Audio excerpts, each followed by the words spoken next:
I was sexually molested, and I opened up about it. And I think that's been the most crucial thing out of the whole experience is being able to talk about it and not feeling alone.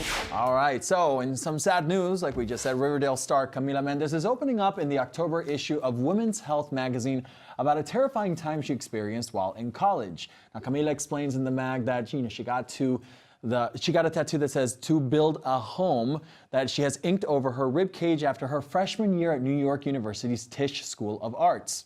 I had a very bad experience. I was roofied by someone who sexually assaulted me. The 25-year-old actress says that after the incident, she vowed that moving forward, everything in her life would make her feel safe and comfortable, and the tattoo is intended to remind her to strengthen her sense of self as well as the environment around her.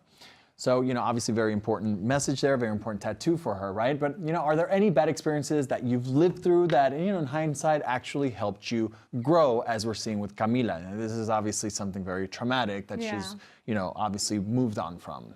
Yeah, I mean, I think life is traumatic. First, I want to say thank you, Camila, for being brave and being open about that, because I think that's one of the hardest things to do, especially when you've been in a situation like that. You feel like alone. So I thank you, and I thank a lot of people who are brave enough to share their stories. I recently, about, I would say a year and a half ago, I opened up to my own story. You did. That I had. Ooh, I'm getting emotional here. Why?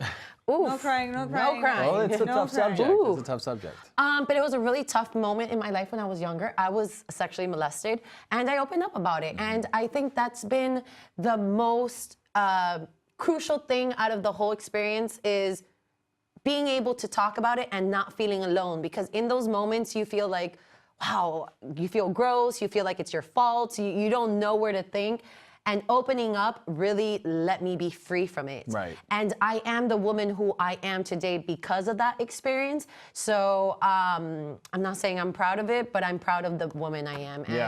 And I, again, want to reiterate that it's very important to speak up. Talk to a friend, talk to a family. You're not alone. Trust me, it happens more often than it doesn't happen. Good for you, Nas. Yeah, we love you. We love you, Nas. Thank God I have not ever had like an experience like that, but I do know a lot of people that have, close people to me. And also when I think about this, and the most important thing to me is life is traumatic. If it's that or in any other type of circumstances, even if it's not like something sexual or whatever, you always have a choice, and it's in you if you want to like move forward or let that like pain or whatever consume you. It's, of course, it has to be super hard.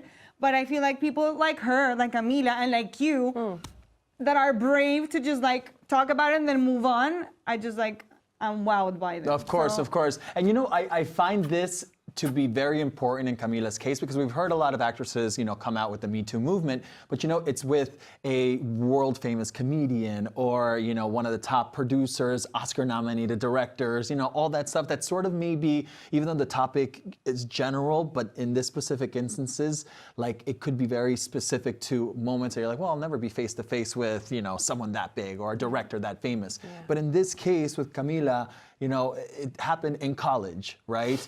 And so that makes it more, I guess the word is relatable in the sense, right? And so maybe hopefully a lot of women out there that unfortunately did experience that will say, you know what, okay, they see that in her and Camila, okay, she's moved forward, I can move forward as well. And I think that's really important. And I think in our culture, in our Latin culture, we also have, sometimes we're afraid to speak out like that. And I know, I'm gonna bring J Balvin into this because he just posted something on Instagram talking about how he's dealt with anxiety and he's gone to a psychiatrist for help. And he says that going to a psychiatrist isn't for crazy people. It's crazy if you don't do something about it, right? True. And I think it fits in this case, like you just have to do what you need to do to help you move forward. Exactly, exactly. I agree with 1000% what you said, and I think you said something so crucial, Clau, is like you have that choice. You can take different paths in your life, and just know that it's good things can come out of it, Yeah. So just speak up and yeah. It's not easy. It's definitely not easy. It's not, but it can get easier. Life is hard. Life is hard. In the article, she talks about a lot of other self-help things. About working out and bulimia, eating disorder. It's a really great,